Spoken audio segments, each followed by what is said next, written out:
Mon objectif aujourd'hui, c'est de vous aider à comprendre pourquoi ce que vous avez essayé ne fonctionne pas de manière durable et surtout de vous donner des clés pour que cela change. Alors, vous essayez probablement de maigrir depuis longtemps, mais vous n'y arrivez pas. Je vais vous expliquer pourquoi, malgré tous les régimes que vous avez essayés, vous ne maigrissez pas ou vous reprenez le poids perdu. Je vais vous expliquer ce qui bloque et sur quoi vous devez agir pour avoir des résultats durables.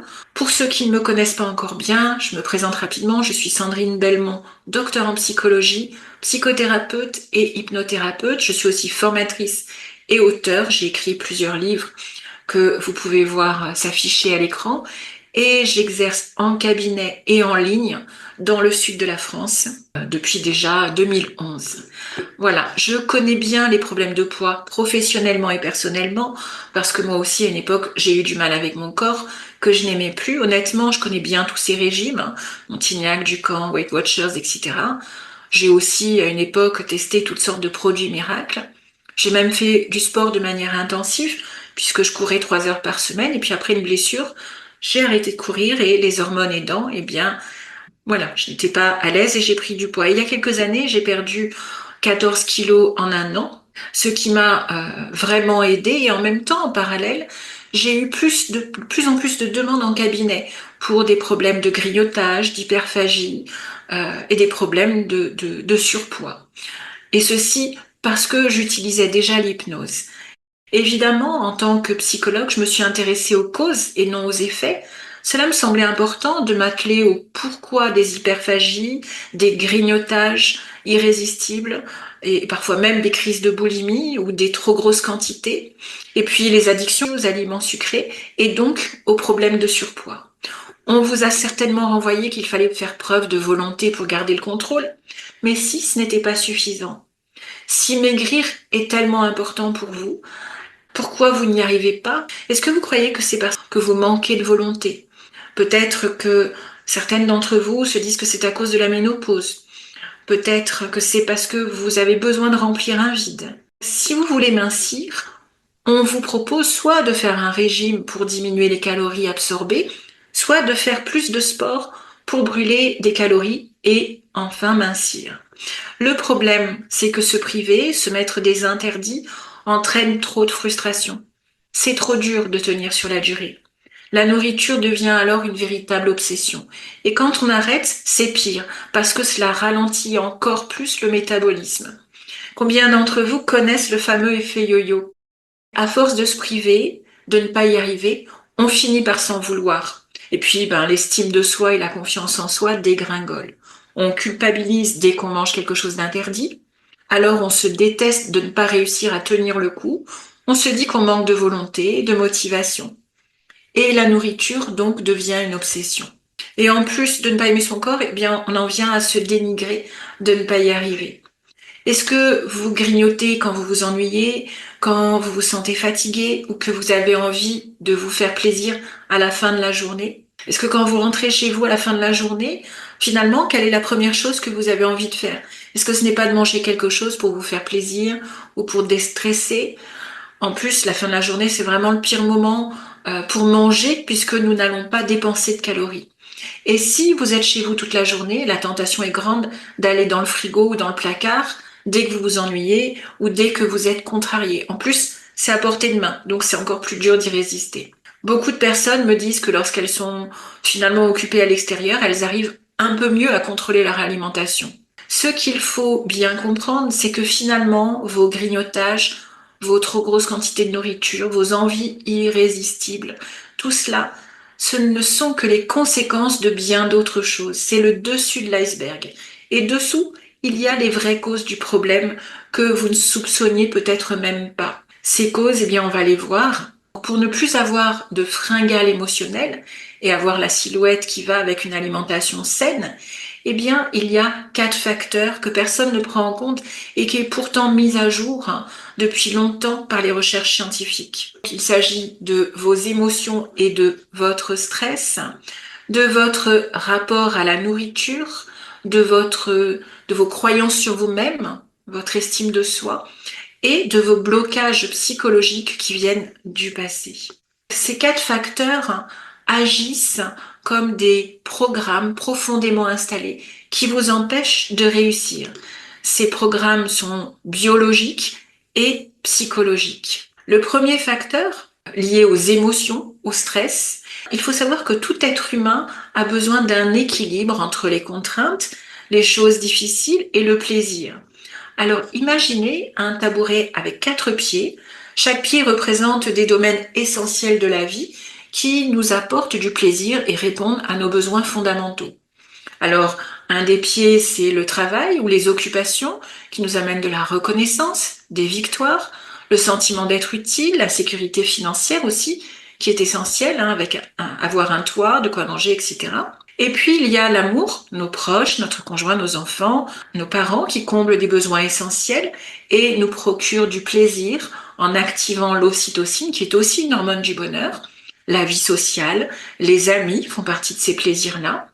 Il y a bien sûr la santé qui est un élément essentiel puisque elle nous permet d'expérimenter la vie. Et puis il y a le plaisir hédoniste à travers nos sens, notre capacité à ressentir du plaisir à travers la musique, la danse, la sexualité, la créativité, le sport, les promenades dans la nature et la nourriture.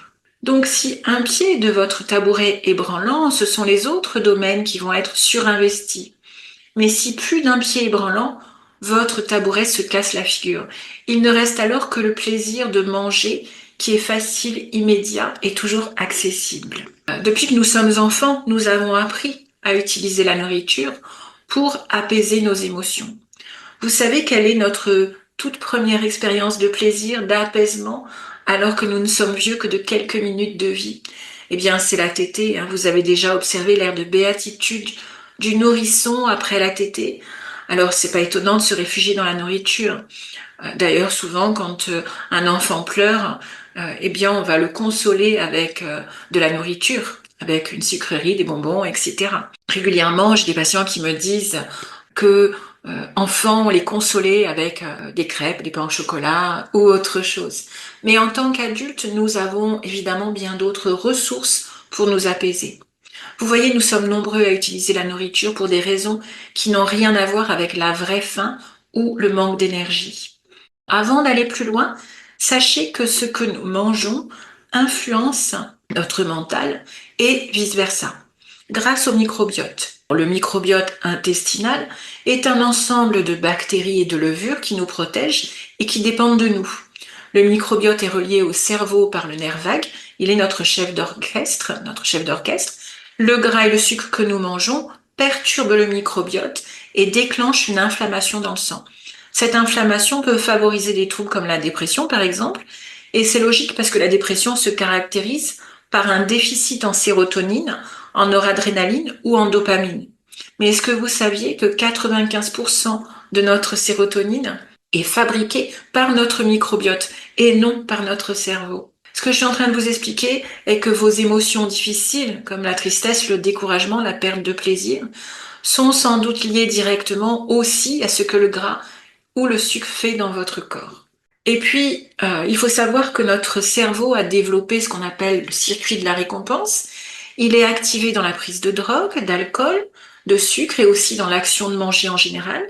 Il produit donc de la dopamine, hormone du plaisir, pour nous inciter à reproduire l'expérience. Cela explique que quand vous êtes triste ou stressé, vous essayez de vous réconforter en mangeant quelque chose qui active ce circuit de la récompense et inonde votre cerveau d'hormones du bonheur. En plus, le stress ou le mal-être active le mode super réserve. Dans ce cas, notre système nerveux sympathique, celui qui s'active en cas de danger ou en cas de stress, ne fait plus le tri des aliments. Il met tout, le gras et le sucre, de côté dans les cellules adipeuses. Avant de continuer en voyant ce qui peut mettre votre organisme en mode super réserve, eh bien, combien de personnes ont conscience que leur niveau de stress est trop élevé? C'est vraiment un facteur à prendre en compte. Voyons maintenant d'où vient votre stress avant de voir comment le diminuer. Eh bien, il peut s'agir d'un mode de vie trop rapide, trop de choses à gérer. Vous êtes tout le temps en train de courir et vous frôlez le surmenage, ou peut-être que vous pensez un peu trop aux autres, vous rendez service, vous vous pliez en quatre pour vous occuper de vos enfants, de vos parents, de vos amis, etc. Ou alors, il peut s'agir d'une absence de loisirs, de temps pour soi. Je vous rappelle l'équilibre entre les contraintes et le plaisir. Il faut un équilibre. Savez-vous quel temps vous passez à faire des choses agréables et inutiles pour vous-même, comme lire, se promener, prendre un bain, écouter de la musique, etc. C'est important, réfléchissez à ça. Et puis le facteur complémentaire qui va compléter le stress, eh bien c'est le manque de sommeil ou un sommeil de mauvaise qualité. C'est vraiment le sommeil, c'est vraiment un facteur physiologique important. Vous savez qu'un manque de sommeil multiplie par 4 le risque de tomber malade et il y a plus de 50 études qui montrent que le manque de sommeil, c'est-à-dire moins de 6 heures, augmente de 50% les risques d'obésité.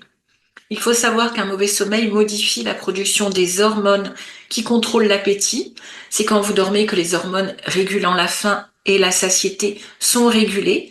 Et donc, si vous dormez moins de 6 heures par nuit ou si votre nuit est chaotique, eh bien, votre faim est accrue de 24% et votre appétit pour les aliments gras et sucrés augmente de 30%. Je suis sûre que vous avez déjà ressenti ce genre de sensation, d'avoir envie de manger plus quand vous vous sentez fatigué. Et en plus, lorsqu'on est fatigué, on a plus tendance à l'irritabilité, voire la déprime, ce qui déclenche le fameux mode super réserve dans le corps.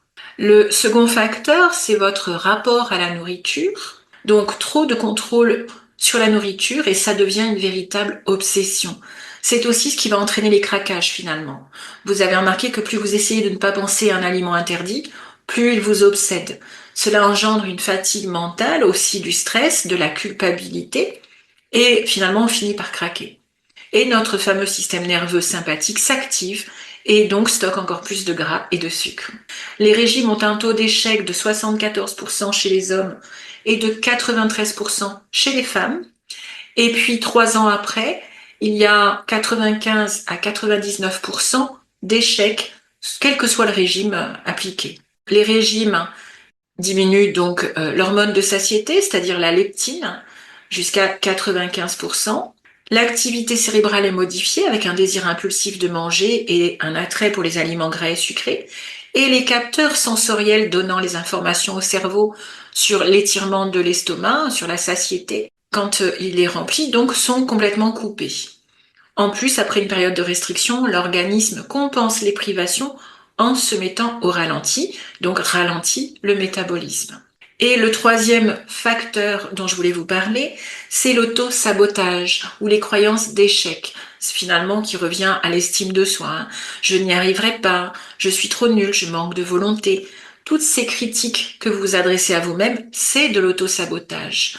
Combien de personnes présentes ce soir pensent ce genre de choses à propos d'elles-mêmes, ont ce discours intérieur négatif? Il faut savoir que votre inconscient prend les choses au sens littéral du terme. Donc, si vous vous dites « je ne pense pas à un éléphant rose ou un gros gâteau au chocolat », eh bien, vous allez l'avoir à l'esprit. Et donc, quand vous dites « je suis nul », etc., eh bien, c'est ce qui se passe, c'est ce que vous avez à l'esprit. Cela génère un mal-être qui active encore le mode super réserve. Plus vous êtes dans un état émotionnel difficile, plus vous utilisez la nourriture comme un anxiolytique, comme un doudou. Ce discours intérieur négatif, d'ailleurs, vient souvent de notre passé, pas seulement des problèmes de poids. Il peut y avoir des dévalorisations dans le passé, des choses comme ça. Évidemment, votre histoire, votre éducation, tout cela vous impacte bien plus que vous ne le pensez. Plus vous avez du mal à gérer vos émotions et plus la nourriture est utilisée comme un anxiolytique, comme un doudou. Le quatrième facteur, ce sont les traumatismes. Ce sont des facteurs liés, des blessures qui sont liées à votre passé, votre vécu personnel. Est-ce qu'il vous arrive d'avoir besoin de remplir un vide? Est-ce que c'est quelque chose qui vous parle? C'est lié à des sentiments de vide affectif, de solitude, de manque d'amour, de manque de tendresse. À défaut d'être nourri affectivement par nos proches, on se nourrit alors littéralement. Et c'est primordial dans ces cas-là de faire un certain travail sur l'origine de ce vide affectif, de ce manque d'estime de soi, qui peut parfois être lié au passé comme au présent. Parfois, il peut s'agir même de traumatisme. Et dans ces cas-là, s'il y a traumatisme, ça va être important d'être accompagné par un psychothérapeute qui aura les bons outils pour accélérer le changement. Quand je parle de bons outils, je parle par exemple de l'EMDR, qui est une technique thérapeutique pour travailler sur les traumatismes que j'utilise bien évidemment et que je connais très bien. Donc tous ces facteurs que l'on vient de voir représentent des programmes qui sont parfois conscients et parfois inconscients et qui influencent votre état d'esprit et votre corps. Christine, par exemple, se cachait sous sa corpulence pour se préserver du regard des hommes. Et puis dans d'autres cas, dès l'adolescence, des jeunes femmes, des jeunes filles qui souffrent des regards des autres sur leur poitrine alors qu'elles se développent en avance par rapport aux autres jeunes filles, par exemple. Bien sûr, les abus sexuels peuvent dissocier du corps parce que finalement elles vivent leur corps comme un persécuteur. Bien sûr, il y aurait beaucoup de choses à développer de ce côté-là, mais les raisons peuvent être évidemment diverses en fonction de l'histoire de chacun, de son vécu, etc. Et la prise de conscience de ces blocages peut permettre de faire bouger les choses. Nous voyons bien que pour maigrir, vous devez prendre en compte votre cerveau, vos émotions. Corps et esprit marchent ensemble. Pour récapituler, votre niveau de stress global vous fait grossir s'il est trop élevé. Si vous êtes tout le temps dans le contrôle et la culpabilité, c'est perdu d'avance, c'est contre-productif. Un sommeil de mauvaise qualité dérègle votre métabolisme et du coup vous grossissez. Les croyances que vous avez sur vous-même sabotent votre perte de poids. Il faut absolument améliorer votre estime de vous. Et puis, enfin, parfois, les traumatismes peuvent être toujours actifs, peuvent être des causes inconscientes pour ne pas perdre du poids malgré votre envie de maigrir. Et c'est votre subconscient dans ces cas-là qui peut bloquer la perte de poids. Alors, quelle solution? Il y a des moyens d'agir sur le stress. Toutes les séances d'hypnose qui vont vers le bien-être vont vraiment être utiles pour baisser votre niveau de stress. L'hypnose est évidemment un outil de reprogrammation formidable qui a prouvé son efficacité depuis plus de 20 ans. Grâce aux neurosciences, on sait maintenant qu'en hypnose, le cerveau réagit comme si la personne avait vraiment vécu ce qui lui a été proposé par l'hypnothérapeute. C'est ce qui explique que nous pouvons changer de point de vue sur la satisfaction, agir sur notre sensation de faim ou changer de perception à propos d'un comportement. L'hypnose est aujourd'hui utilisée dans toutes les sphères médicales et l'hypnose contribue à mettre le patient dans un état de réceptivité favorable aux suggestions, mais seul un spécialiste du problème traité pourra formuler les suggestions qui vont être souhaitables et efficaces. Donc l'hypnose, c'est un outil très puissant dont l'efficacité peut être évidemment amplifiée par l'expertise de l'hypnothérapeute. Encore une fois, c'est un outil. J'entends souvent, j'ai déjà essayé l'hypnose, mais ça n'a pas marché. Ce n'est pas une thérapie en soi, c'est un outil. Ça veut dire que si vous demandez à votre dentiste qui fait de l'hypnose de vous faire perdre du poids ou de vous enlever une phobie du vide, eh bien, il sera moins efficace que quelqu'un qui est spécialisé dans ce domaine. À la lumière de ce que je viens de vous expliquer, pensez-vous avoir fait un travail en profondeur sur les causes de votre problème? Je me propose de vous montrer des témoignages de personnes qui étaient comme vous. Je pense que cela va vous redonner de l'espoir. Donc écoutez, puis on en parle après. Au niveau de la silhouette, forcément, ça se voit. Au niveau de mon comportement alimentaire, forcément, il est complètement différent. Mais c'est plus au niveau des quantités et j'ai plus les fringales que je pouvais avoir entre les repas. Comment vous vous sentez maintenant avec 14 kilos en moins? Super bien parce que je recommence à rentrer dans des vêtements que j'adorais. Déjà, une meilleure image de moi. Oui. Voilà, déjà, je prends confiance en moi. Et je suis heureuse parce que j'ai perdu du poids. J'ai perdu 17 kilos. D'accord. Et en fait, en 6 mois, j'ai perdu 10 kilos. 10 kilos, en réalité, sans presque m'en rendre compte. Ce qui a été vraiment, allez, on peut dire presque magique, le sucre. Moi qui étais, mais je pense être sortie du ventre de ma mère avec un carré de chocolat, je ne sais pas, mais j'étais sucre à fond.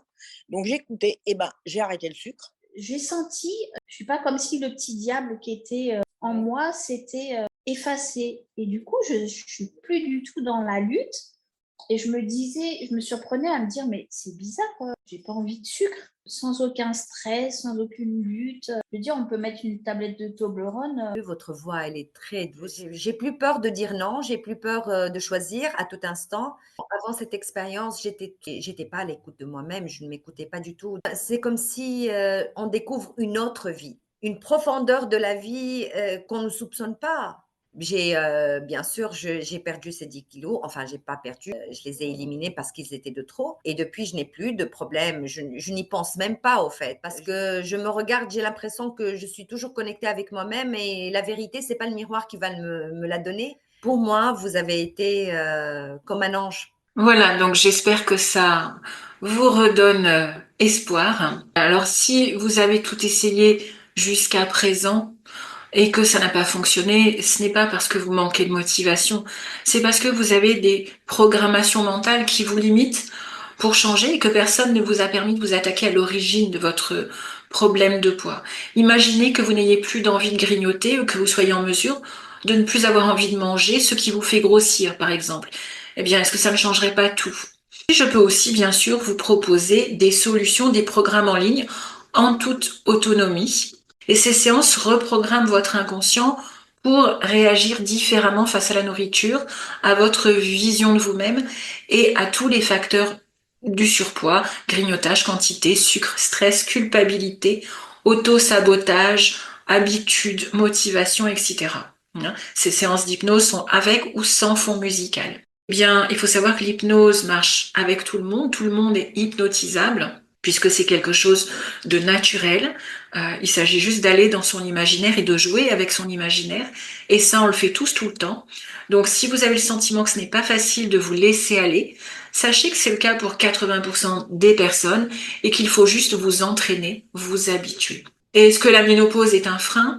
Eh bien, sachez aussi que les études sur le sujet montrent qu'en réalité, les femmes grossissent à la ménopause en raison de leurs croyances véhiculées par les médias et le monde médical. Puisque j'ai des symptômes de préménopause, c'est foutu, je vais grossir. Bien sûr, il y a des bouleversements hormonaux, mais ils n'arrivent pas soudainement à partir du moment où la ménopause ou la préménopause se déclenche. C'est quelque chose qui est progressif avec l'âge et donc ça n'est pas le coup près de la ménopause. On peut être mince même après un certain âge, ça c'est certain et j'en ai la preuve tous les jours. Enfin, si vous êtes stressé ou que vous dormez mal ou que vous manquez de confiance en vous, eh bien, je vous invite aussi à prendre mon application Instant pour toi. Je l'ai mise au point justement en pensant à toutes les personnes qui me suivent et qui ont ces problématiques. Cela vous aidera énormément au quotidien. Très bien. Je vous remercie de votre écoute et je vous dis à bientôt.